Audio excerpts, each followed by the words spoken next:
Chapter 2033 the dark moon empire. 1। Zhang Yi ने सामने दिख रहे चेहरों को देखा, ओरियन और लेबनिस, और एक हल्की राहत की सांस ली।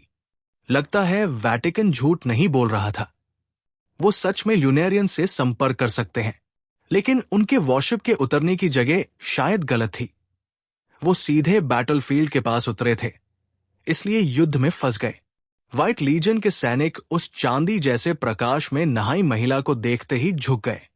सिल्वर सेंटर ने ऊंची आवाज में कहा, greetings your highness the seventh guardian. वो थी seventh guardian general of the shining moon empire, एक्साइव लियोनियन। वो बैटलफील्ड के बीच उतरी, नजरें उठाई। चारों ओर बिखरी अराजकता, आग, टूटे जहाज और ह्यूमंस के साथ दोनों ल्यूनेरियन लीजन्स का सामना। उसके नाजुक भौहें हल्के से सिकुड़ गई। फिर एक बर्फीली, बेहद ठंडी आवाज में पूछा, यहां क्या हुआ? डार्क लीजन के सैनिक धीरे धीरे पीछे हट गए। उनकी आंखों में साफ डर झलक रहा था। पर तभी आसमान में काले बादलों के बीच से एक और वॉरशिप उतरा। वो जहाज अंधेरे में डूबा हुआ था, और उससे उतरे लोगों के काले रोब्स पर नीले सितारों के पैटर्न चमक रहे थे। उनकी काया रेडिएंट मून एम्पायर के लोगों जैसी थी, लेकिन चेहरा पूरी तरह अलग। उनमें से सबसे आगे खड़ा व्यक्ति लंबे सफेद बालों वाला, पर चेहरा अंधेरे में छिपा हुआ। सिर्फ उसके सिर के पीछे एक डीप ब्लू क्रेसेंट मून की निशानी चमक रही थी। वो था डार्क मून एम्पायर का 6th black moon priest, XUNUA AFI Ming. अब दोनों एम्पायर्स के शीर्ष नेता मैदान में थे। झंग यी ने महसूस किया, दोनों से शक्तिशाली एनर्जी लहरें निकल रही थी। पर उनमें शत्रुता नहीं थी, बस गहरी जिज्ञासा, जैसे वो समझना चाहते हों कि ये पृथ्वीवासी यहां क्यों आए हैं। झंग यी ने आगे बढ़कर ऊंची आवाज में कहा, हम पृथ्वी की 6th जनरेशन ह्यूमैनिटी से हैं। हम यहां केवल मून की समस्या का कारण खोजने आए हैं। हमारा कोई बुरा इरादा नहीं है। पास खड़ा ब्रायन आसमान की ओर आंखें घुमाते हुए बुदबुदाया, हाय ब्रो, सीरियसली? तू सोचता है ये मान लेंगे? हमने इनके हजारों सैनिक उड़ा दिए, और अब कह रहे हैं नो मलिशियस इंटेंट? वो हंसते हुए बोला, do they look like fools to you? Battlefield पर हर कोई सतर्क था। कोई भी अपनी गार्ड नहीं छोड़ रहा था। तभी डार्क मून एम्पायर की ओर से XUNUA AFI मिंग ने धीरे से सिर हिलाया। I see, I understand now. Brian की आंखें फैल गई। Wait, what do you understand? क्या मून के लोग सच में इतने इजी गोइंग हैं? उसी पल एक्साइव लियोनियन के पीछे से सिस्टर लेबनिस आगे आई और धीरे से कुछ कहा। उसके सुनते ही एक्साइव लियोनियन की आंखों में समझ की चमक आई। तो ये बस एक गलतफहमी थी। उसने शांत स्वर में कहा, आज का ये बलिदान यही समाप्त होता है। सभी सेना वापस हट जाओ। उसने एक ग्रेसफुल इशारा किया, और रेडिएंट मून एम्पायर की पूरी आर्मी पीछे हट गई, जैसे ज्वार घट रहा हो। दूसरी तरफ XUNUA AFI मिंग ने अपनी चौड़ी आस्तीन उठाई और डार्क मून एम्पायर के सैनिकों को भी वापसी का संकेत दिया। कुछ ही क्षणों में दोनों सेनाएं अलग अलग दिशाओं में चली गई। बैटलफील्ड में अब सन्नाटा छा गया। ये अचानक की शांति का देखकर झंग यी कुछ क्षण स्तब्ध रह गया। थोड़ी ही देर में मून की दोनों महान एम्पायर्स के प्रतिनिधि उनके पास आ पहुंचे। सिस्टर लेबनिस ने आगे बढ़कर कहा, हालांकि आपने हमारे महत्वपूर्ण बलिदान समारोह में व्यवधान डाला, फिर भी आपने उसकी प्रक्रिया में सहायता की। इसलिए रेडिएंट मून एम्पायर और डार्क मून एम्पायर दोनों आपके प्रति किसी प्रकार की शत्रुता नहीं रखेंगी। वो हल्के से मुस्कुराई। मैंने प्रिंसेस एक्साइव लियोनियन को आपके आने का उद्देश्य बताया है, और वो आपके आभार में है। झंग यी थोड़ा उलझन में बोला, सैक्रिफाइस? इसका मतलब क्या? क्या ये युद्ध एक बलिदान था? उसके मन में प्राचीन युगों की स्मृतियां कौन थी, जब आदिम मानव देवताओं को प्रसन्न करने के लिए युद्ध या कैदियों की हत्या को बलिदान माना करते थे। और तभी उसे एहसास हुआ जब वो यहां पहुंचे थे और दोनों सेनाएं अचानक उन पर टूट पड़ी। वो शायद उन्हें भी बलिदान बनाना चाहते थे। झंग यी ने गंभीरता से सामने खड़े दो विशाल ल्यूनेरियंस को देखा। वे ह्यूमन से लगभग 1/3 ऊंचे थे। उनकी उपस्थिति राजसी पर दबाव भरी थी। एक्साइव ल्यूनियन की सुंदरता किसी शिल्पकार द्वारा तराशी गई गुड़िया जैसी थी, ठंडी पर परिपूर्ण। और एक्सयूएनयूए एफियाइमिंग, उसका चेहरा अभी भी अंधकार में छिपा हुआ था, पर उसकी रहस्यमय आभा हवा में घुली हुई थी। दोनों एक दूसरे से स्पष्ट रूप से असहज थे। जब एक्साइव ल्यूनियन ने एक्सवन्यू फेमिंग की ओर देखा, उसकी आंखों में ठंडक और दूरी साफ झलक रही थी। हम इन पृथ्वीवासियों को अपने साथ ले जाएंगे, एक्साइव ल्यूनियन ने कहा। एक्सयूएनयूए एफियाइमिंग की आवाज कहीं दूर से आई सी लगी। हमारे पास भी उनसे कहने को बहुत कुछ है। स्थिति कुछ अजीब हो चली थी। झंग यी को मून की सभ्यताओं या उनके नियमों की कोई जानकारी नहीं थी। वो बस वेटिकन के लोगों की ओर देखने लगा, उनकी योजना समझने के लिए। फादर ओरियोन ने कहा, ऐसा करें, हम 2 दलों में बंट जाएं। एक रेडिएंट मून एम्पायर के साथ जाएगी और दूसरी डार्क मून एम्पायर के साथ। दोनों पक्षों की बातें सुनने के बाद हम फिर मिलेंगे। झंग यी ने भौहें सिकोड़ी। Splitting the troops? हालांकि एक्सवन्यू फेमिंग की उपस्थिति से हल्का दबाव महसूस हो रहा था, पर झंग यी जानता था, अगर युद्ध छिड़ा भी तो उसके पास अब भी कई ट्रम्प कार्ड्स हैं। इसलिए उसने सिर हिलाकर सहमति जताई। कोलंबियन ग्रुप का क्या? झंग यी ने पूछा। लेबनिस बोली, वे पहले ही हमारे साथ जुड़ चुके हैं, दूसरी दिशा में। काफी चर्चा के बाद यह तय हुआ। झंग यी और उसकी टीम डार्क मून एम्पायर के साथ जाएगी, जबकि वेटिकन और Colombian fleet radiant moon empire के साथ। दोनों पक्षों ने कुछ संसाधन आपस में बदले और फिर अलग अलग दिशाओं में निकल पड़े। झंग यी अपने दल के नेता के रूप में सीधे एक्सयूएनयूए एफियाइमिंग के पास पहुंचा। विनम्रता से कहा, मैं पृथ्वी के सबसे शक्तिशाली राष्ट्र हुएक्सू से हूं।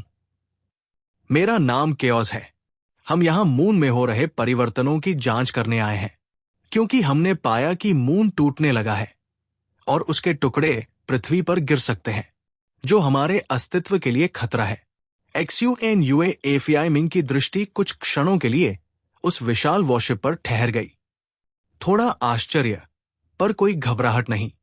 वो मुस्कुराई। उसकी हंसी दूर अंतरिक्ष से आती हुई लगी। वेलकम टू अस, उसने कहा। इस समय हम भी कई मुसीबतों से घिरे हैं। अगर तुम सहायता कर सको तो वो हमारे लिए आशीर्वाद होगा। Chapter 2003 the dark moon empire 2। Zhang Yi ने अपने विशाल ड्रीमर वॉरशिप को अपनी ऑल्टरनेट डायमेंशन में सुरक्षित किया और फिर एक्सयूएनयूए एफियाइमिंग व उसके साथियों के पीछे चलते हुए उस रहस्यमय स्पेसशिप पर सवार हो गया। वो जहाज इतना काला था कि मानो प्रकाश को ही निगल जाए। उसकी आकृति छाया में ढकी हुई, जैसे अंधेरे की कोई लहर आसमान में तैर रही हो। पहली नजर में वो बहुत बड़ा नहीं लगा, बस एक साधारण ह्यूमन पैसेंजर प्लेन जितना। पर जैसे ही एक लाइट बीम ने उन्हें अपने अंदर खींच लिया, उन्होंने पाया कि अंदर का स्पेस तो असंभव रूप से विशाल है, जैसे किसी बादलों के बीच तैरते महल में प्रवेश कर गए हों। यहां की रोशनी धुंधली थी और चारों ओर गहरे नीले और काले रंग की सजावट। हवा में ठंडक और रहस्य का मिश्रण था। झंग यी और उसकी टीम को एक विशाल हॉल में ले जाया गया। एक्सयूएनयूए एफियाइमिंग सबसे आगे वाले थ्रोन सीट पर बैठ गई, जबकि बाकी सभी उसके नीचे क्रम से बैठ गए। झंग यी ने औपचारिकता छोड़ सीधे कहा, हम यहां अभी अभी पहुंचे हैं और हमें कुछ भी जानकारी नहीं है। अगर आपको आपत्ति न हो तो कृपया बताएं, यहां क्या चल रहा है?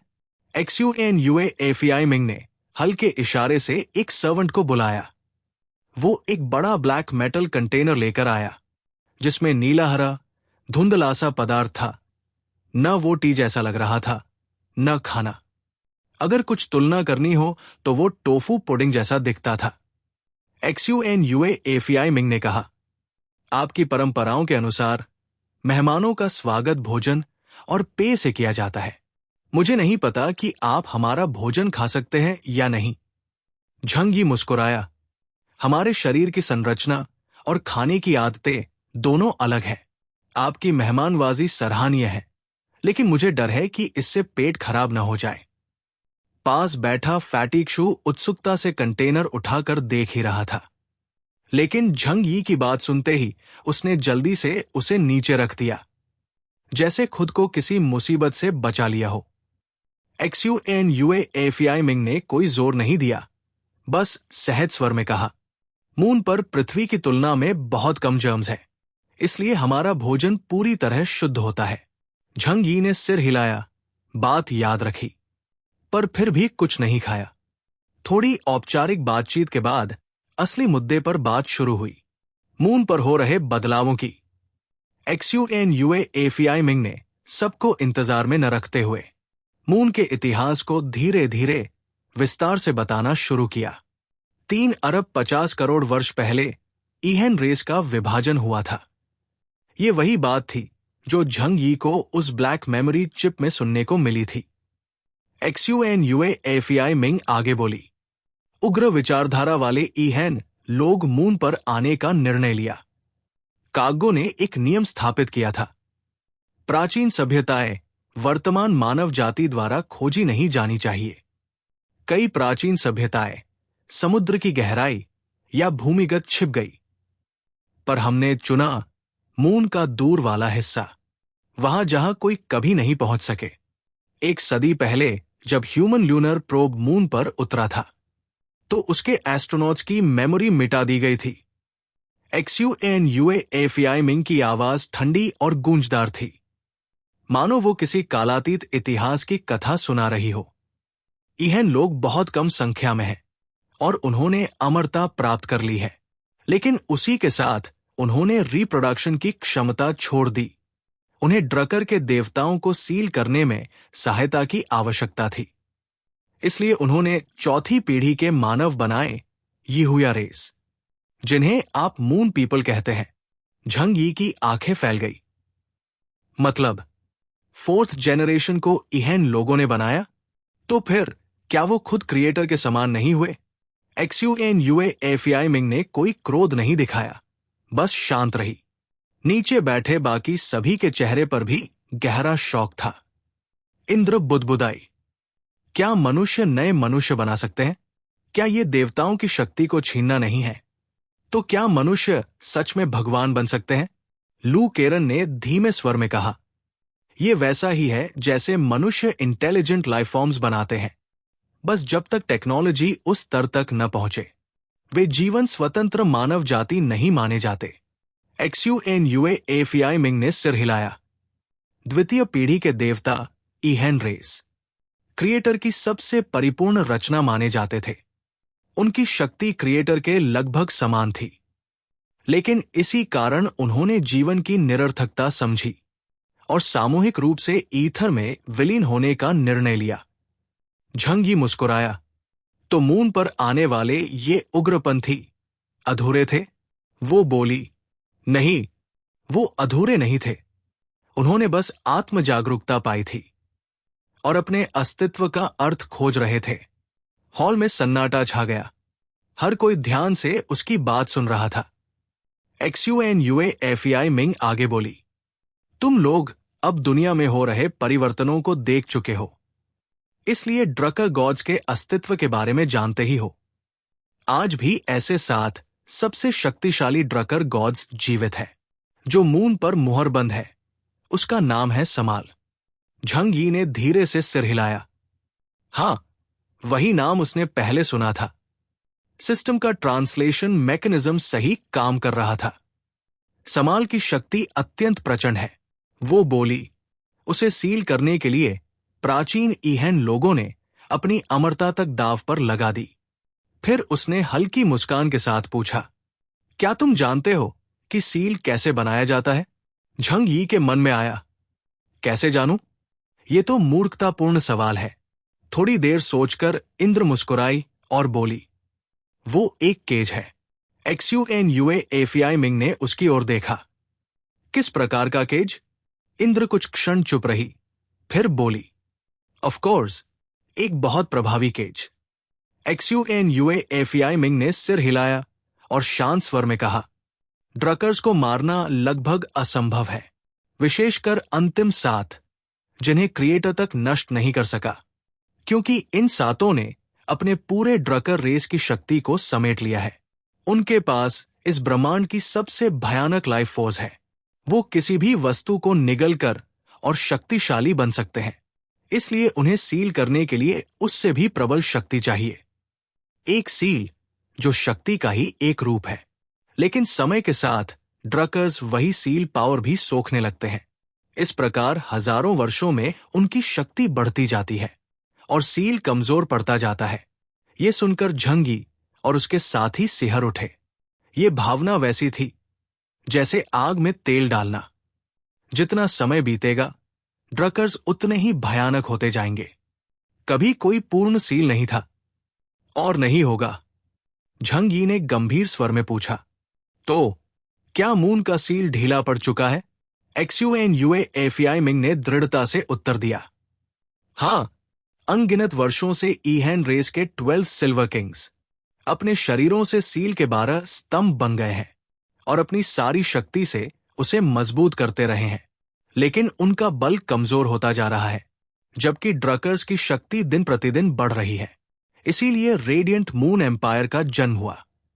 रेडियंट मून एम्पायर को समय समय पर एक फायर सीड बनाना होता है, जिसमें सबसे शुद्ध एथेरियल पावर होती है, और उसे बलिदान के रूप में सील को मजबूत करने के लिए अर्पित किया जाता है।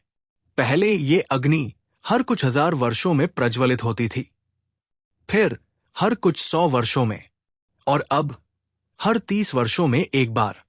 चैप्टर 2003 से द डार्क मून एम्पायर 3।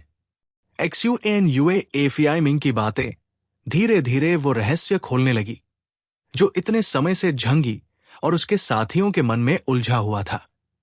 तो मतलब चांद पर जो अभी बदलाव हो रहे हैं वो फायर सीड की कमी के कारण है? झंगी ने पूछा।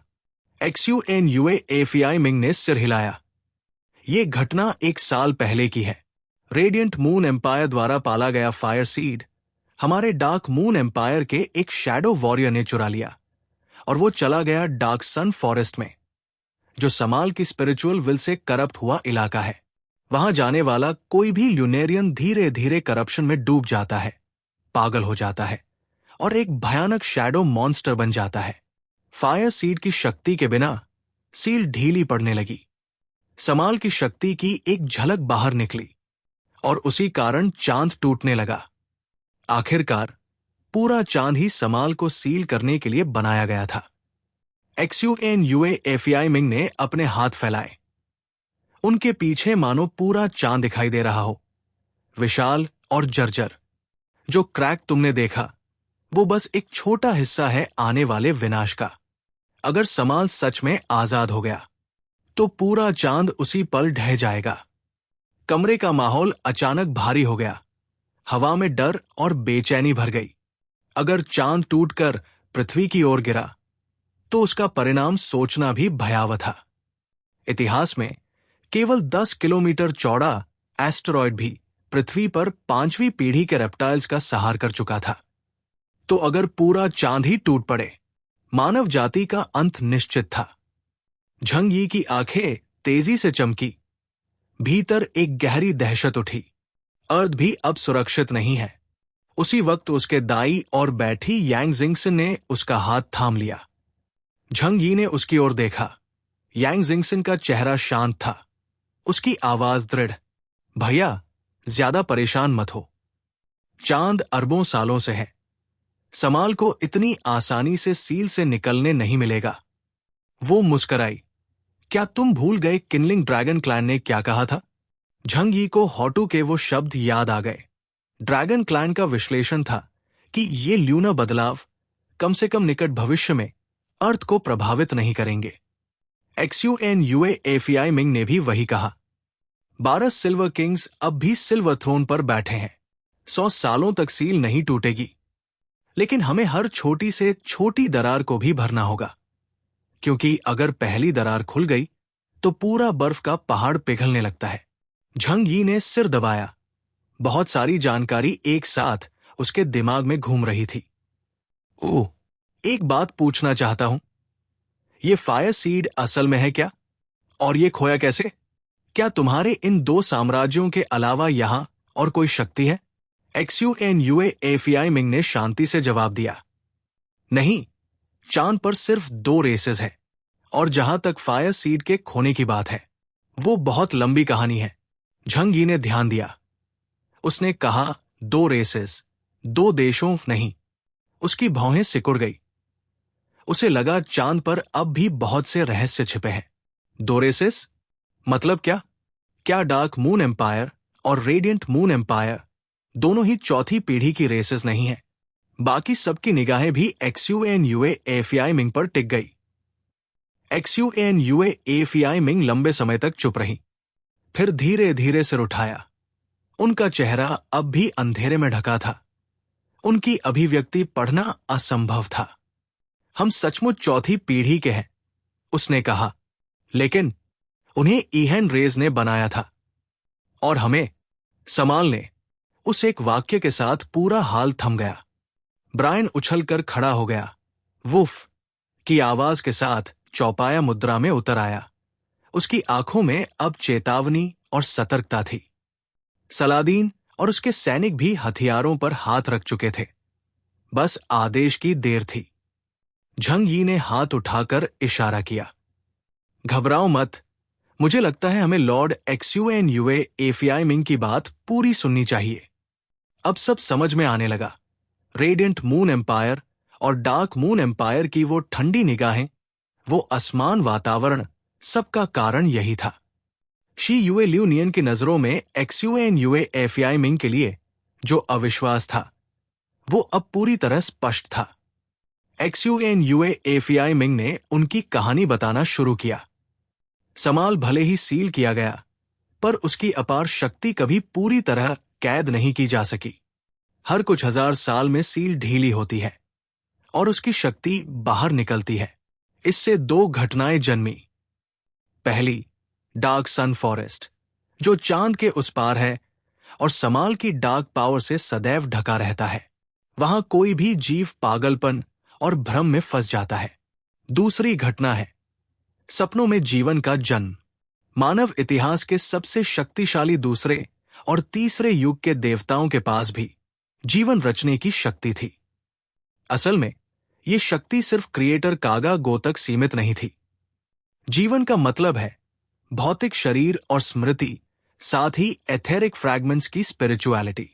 जब कोई अस्तित्व इस शक्ति पर पूर्ण नियंत्रण पा लेता है, तो वो अपनी आत्मा के टुकड़े बांटकर नई जिंदगियां बना सकता है। झंग यी के मन में यह स्पष्ट हुआ, यानी अपनी आत्मा को बांटकर किसी वस्तु को जीवन देना। यही कारण है कि मून पीपल और अर्थ पीपल के बीच कोई सीधा संपर्क नहीं था। भले ही दोनों चौथी पीढ़ी की सभ्यताएं हैं, उनके क्रिएटर्स पूरी तरह अलग थे। XUNUAFEI मिंग ने कहा, रेडियंट मून एम्पायर के लोग समाल को सील करने के लिए ईहेन रेस ने बनाए थे। वो मधुमक्खियों की तरह है, अपने जन्म से ही एक उद्देश्य के साथ। उनमें से कुछ फायर सीड बनते हैं, जिनका भाग्य है एक दिन बलिदान होना। वही हम डार्क मून एम्पायर के लोग सिर्फ एक उद्देश्य से जन्मे थे, समाल को मुक्त करना। कमरा एक बार फिर शांत हो गया।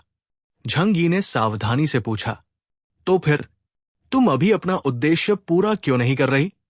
XUNUAFEI मिंग ने धीरे से कहा, क्योंकि ये एक लंबी प्रक्रिया है। वो नीचे झुकी। झंग यी और उसके साथियों की ओर देखते हुए बोली, अगर क्रिएटर तुम्हें नष्ट करना चाहे, तुम्हारी दुनिया का अंत लाना चाहे, तो क्या तुम मरने को चुनोगे या अपने क्रिएटर के खिलाफ खड़े होकर जीने को? झंग यी और बाकी सबने एक दूसरे की ओर देखा। उनके चेहरों पर जवाब साफ था, जीना और लड़ना। XUNUAFEI मिंग मुस्कराई। हमारा भी यही विचार है। जब डीमन गॉड जागेगा तो वो सब कुछ निगल जाएगा और हम उसके ही ईथर फ्रैगमेंट्स वापस खींच लिए जाएंगे। इसलिए हमने चुना बगावत।